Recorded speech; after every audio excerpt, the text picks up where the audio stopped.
সেনাবাহিনীর গোপন অভিযানে এইমাত্র গ্রেফতার দুর্নীতির দায়ে অভিযুক্ত পুলিশের সাবেক আইজিপি বেনজির আহমেদ। যে লক্ষ্য তোমাদের সেখান থেকে সরবে না, সর্বোচ্চ যাওয়ার আগ পর্যন্ত কঠোর পরিশ্রমের বিকল্প কোনো কিছু নাই। নেট দুনিয়ায় ঘুরছে একটি সিসিটিভি ফুটেজ, যেখানে দেখা যায় একজনকে জোর করে ধরে গাড়িতে তুলছে কয়েকজন। বেনজিরের কথা বলে তখন মানুষ ডরে ভয়ে আতঙ্কে থাকতো। আমরা হইছে শুধু বেনজিরের ভয়ই, ওই যে রফিক মাস্টার বেনজিরের ভয়ই দেখাইতো আমাদের। বেনজির সাহেবের ব্যাপারে যে অভিযোগগুলো উঠেছে সেগুলো সত্য প্রমাণিত হলে তাহলে আমরা ওনাকে জেল ফাঁসি দিব।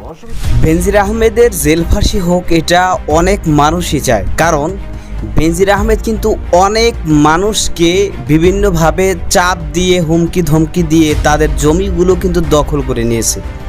এবং ইতিমধ্যেই গাজীপুর সহ বিভিন্ন জায়গার আরও বেশ কিছু তথ্য এসেছে এবং সেখানের যারা ভুক্তভোগী তারাই সাক্ষাৎকার দিয়েছে এবং তারা সব কিছু বলেছে যে কিভাবে মূলত তাদেরকে হুমকি ধমকি দিয়ে তাদের থেকে বিঘায় বিঘায় জমি এই বেনজির আহমেদ সাহেব তিনি কুক্ষিগত করেছেন। এমনকি তিনি বাংলাদেশের যেই সমস্ত মুক্তিযোদ্ধারা রয়েছে সেই মুক্তিযোদ্ধাদেরকেও তিনি ছাড় দেননি। খুবই উচ্চ পর্যায়ের মুক্তিযোদ্ধা তাদেরকেও তিনি ছাড় দেননি, তাদের উপরেও চাপ প্রয়োগ করে হুমকি ধমকি দিয়ে এরপরে তিনি সম্পদ কুক্ষিগত করেছেন। তো সেই কারণেই কিন্তু তিনি এই যে মানুষগুলোর অভিশাপ এবং এই যে তার দুর্নীতি, এই যা কিছু, এই সব কিছুর কারণেই কিন্তু তিনি এবার হাতে নাতে সেনাবাহিনীর হাতে নাতে ধরা পড়ে গিয়েছেন। কারণ একমাত্র সেনাবাহিনী চাইলেই নিরপেক্ষভাবে সততার সাথে অভিযান পরিচালনা করতে পারে, আর সেনাবাহিনীর সেই অভিযানেই কিন্তু ধরা পড়ে গেল বেনজির আহমেদ। আর সে কারণেই কিন্তু আওয়ামী লীগের সংসদ সদস্য তিনি ক্লিয়ারভাবে বললেন যে ওর অভিযোগগুলো সত্য হলে ওকে জেল নয় শুধু ফাঁসিও দিয়ে দেওয়া হবে। তো যাই হোক দর্শক, এই বিষয়গুলোর কিছু অংশ ভিডিওর শুরুতে শিরোনামে আপনারা দেখে এসেছেন, বিস্তারিত দেখবেন পুরো ভিডিও জুড়ে।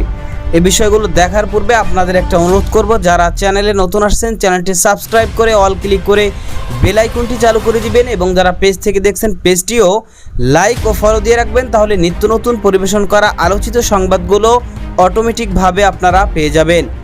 দর্শক চলুন আমরা এখন দেখে আসি যে কিভাবে সেনাবাহিনীর অভিযানটা পরিচালনা করলো, কিভাবে সেনাবাহিনীর হাতে বেনজির আহমেদ সে ধরা পড়লো।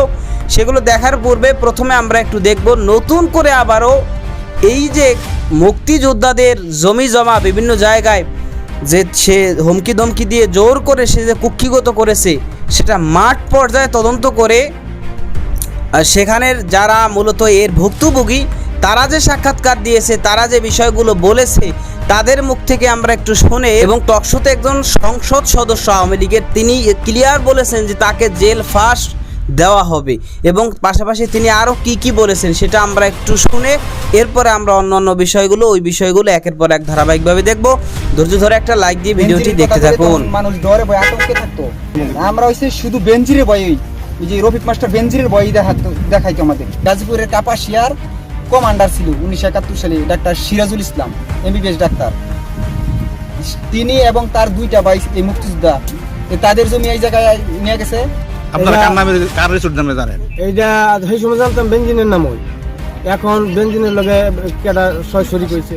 একজন ছিল বাংলা বাজারের নুরু নামে একটা লোক ছিল, বাংলা বাজারের নুরু। আর হইছে আমাদের এই নওজানি প্রাথমিক বিদ্যালয়ের এই মাস্টার একজন রফিকুল মাস্টার। এই মাস্টার বিভিন্ন সময় এই এলাকার জমি টমি মানে বাউলসিদের করতে কিনা দিত, কিন্তু তারা বিভিন্ন সময় ভয় ভীতি দেখায় এমন অবস্থা সৃষ্টি করতো যে মানুষের জমি থেকে মানে এই কেস মামলা মোকদ্দমার ভয়ে তারা আর এই জায়গা মানে আসে নাই।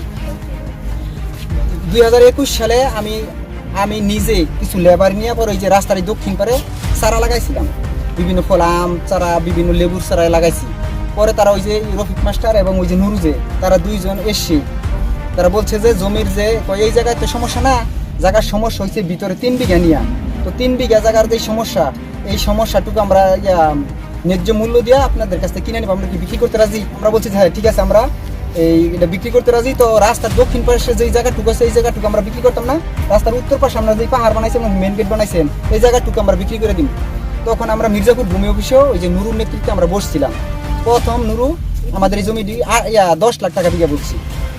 আর পরবর্তীতে আবার এই রফিক মাস্টার যিনি ইনি এই জমি মানে 3 বিঘা জমি বলে 2 লাখ বা 3 লাখ টাকা দিব, মানে বিঘা প্রতি 1 লাখ করে টাকা দিব এই কথা বলে। এবং কয়টা পুলিশের লোক এই এগোর কাছে জমির টাকা পয়সা চাওয়া যাইতো না।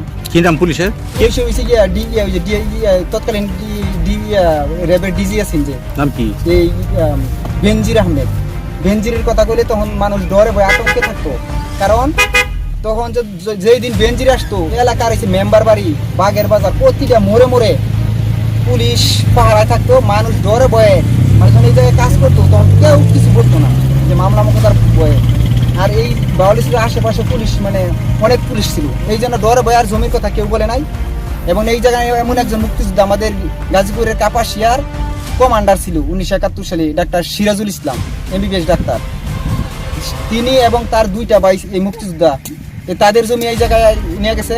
এই গত বছর এই একজন মুক্তিযোদ্ধা রেজাউল হক মারা গেছেন এই জমিনের জন্য। কত যে চিন্তা ভাবনা করে স্টুক করে পরে তিনি মারা গেছেন এই জমিনের জন্য। বারবার জমিনের জন্য এই তিনি কান্নাকাটি করতেন এবং কত বলা বলি করতেন যে এই জমিটার ন্যায্য মূল্য দিয়ে দিত। আমরা বারবার তাদের কর্তৃপক্ষে অনেকের সাথে যোগাযোগ করছি, কিন্তু কেউ জমিটার ন্যায্য মূল্য দিতে মানে হুমকি দামকি দিতে। পুলিশের ডর ভয়, বিভিন্ন মামলা মোকদ্দমার ভয়ে আমরা এই জমির কাছে আর যাই না। এমন মামলা টামলা ডরে ভয় কাজ হয়ে গেছে না, মামলা দিব কে? যারা জমি তারা এই মুক্তিযোদ্ধা যারা আর যারা আছে তারা তো আসলো অবশ্য ঢাকা বিভিন্ন জায়গায় থাকে, বিভিন্ন কর্মসূচি ছিল। আর এখন তো অসুস্থ এমন অবস্থা হয়েছে হুইল চেয়ার দিয়ে তাদের এই চলাফেরা করতে হয়। আমরা হচ্ছে শুধু বেনজিরের ভয়, ওই যে রফিক মাস্টার বেনজিরের ভয় দেখাইতো আমাদের। কি ভয় আপনাদের দেখাইতো? আমরা ভাবছি যে মামলা মোকদ্দমা দিত, এই জায়গায় অনেক পুলিশ আসতো, আমরা ডর ভয় ছিল যে মামলা মোকদ্দমা, অস্ত্র মামলা বা চাঁদাবাজি মামলা টামলা দিব। এই জায়গায় আমরা এই জন্য আর এই জমির দ্বারের কাছে আসি নাই। যে জন্য মামলা দিছে এই ধরনের কোনো এই জায়গায় দিছে না, অন্য জায়গায় দিছে তাদের যেসব পাশাপাশি অন্য জায়গায় মামলা দিছে। আমার নামে অনেক কি মামলা দিছে, যে রফিক মাস্টার। আপনার কি কি মামলা হয়েছে? আমার নামে চাঁদাবাজি এবং অস্ত্র মামলা দিছে এই রফিক মাস্টার। আমার নামে 4টা চাঁদা, আমার নামে, আমার আব্বার নামে, আমার মার নামে, আমার ভাইয়ের নামে এবং আমার আরো প্রতিবেশী আমাদের আত্মীয় স্বজন যারা আছে একবার মিললে আঙ্গ নামে 4টা মামলা দিছে, চাঁদাবাজি এবং অস্ত্র মামলা। এটা এই রফিক মাস্টারের নেতৃত্বে এইসব কিছু করছে। কেন দিছে মামলা? এই জায়গায় আমাদের জমি দখল করছে, এই জন্য এই জায়গার ডরে ভয়ে আমরা এই বাউলিশির আর করে আসিনি, কারণ র্যাবের ডিজি আছে, বেনজির আহমেদ আছে, এই জন্য ডরে ভয়ে আর এই জায়গায় আসিনি। হ্যাঁ, এটা এই যে বেনজির আমাদের নির্দেশ হয়ে নিছে। আমার এই এক আত্মীয় হ্যাঁ নিছে 16 বিঘা। নাম কি? আমির উদ্দিন। এর ছেলে ফেলে আমির উদ্দিন সব এই জমিনের সোগা স্টক করে একটা দরফরায় হইরা মরছে। তার এই পুঁজি আছে 16 বিঘা জমি, আর কিচ্ছু দিছে না, টাকা পয়সা কিছু এমনি মারা গেছে। আমার আছে 3 বিঘা জমি, এই 3 বিঘা জমি এই ডিআইজি পাশাপাশি ওই যে বেনজির আহমদের হুমকি দেয় আবার ডিআইজি আবার ওই যে আমার জমি দখল করছে। 3 বিঘা জমি এই 1 পয়সাও দেয় নাই। না দেওয়ার পরে আমি ভয়ে এই 3.5 বিঘা জমি ছিল, ভয়ে এই 3 বিঘাতে 2 ঘন্টা কম বিক্রি করছি। এখন আমার 13 ঘন্টা জমি ডিএইচির তলে পড়ে রয়েছে। আমাদের দুর্নীতি নিয়ে আলোচনা হচ্ছে। মাতা তো দেখলেন যে মুক্তিযোদ্ধাদের জায়গা জমি, তাও কিন্তু বেনজির আহমেদ সাহেব তিনি ছাড় দেননি। তিনি সেখানেও তার পাওয়ার, তার প্রভাব, তার শক্তি সেখানে দেখিয়ে খাটিয়ে এরপরে সেই জমিগুলো কিন্তু তিনি তার কক্ষিগত করেছেন। এবং শুধুমাত্র এই যে কিছু কিছু বিষয় আমরা যেগুলো মিডিয়া এখন দেখতেছি এইগুলোই যে শেষ, বিষয়টা কিন্তু এমন নয়। এমন আরও অনেক বেনজির মানে নজিরহীন ঘটনা পর্দার আড়ালে কিন্তু রয়েছে, যেগুলো এখনও পর্যন্ত মিডিয়া আসেনি এবং আমরাও এখনও পর্যন্ত কিছুই জানতে পারিনি। তো একজন সরকারি কর্মকর্তা সে পাওয়ার প্রভাব খাটিয়ে যদি এইভাবে মানুষ এর উপর টর্চার, জুলুম, দুর্নীতি, জোর জবরদস্তি করে জমি দখল এই সমস্ত কার্যকলাপ যদি করে, আর তার বিরুদ্ধে যত অভিযোগগুলো এখন উঠেছে এই অভিযোগগুলো 100% না হলেও 50 থেকে 60-70% অবশ্যই কিন্তু সত্য প্রমাণিত হবে। যদি কোনোভাবে সেই তথ্য এর উপরে কেউ ফু না দেয়, ঝাড়ফুঁক যদি কেউ না করে, তো তাহলে সত্যিকার অর্থেই বেনজির আহমেদ সে ধরা পড়বে, আজ না হয় কাল, এটা কিন্তু বাস্তবতা।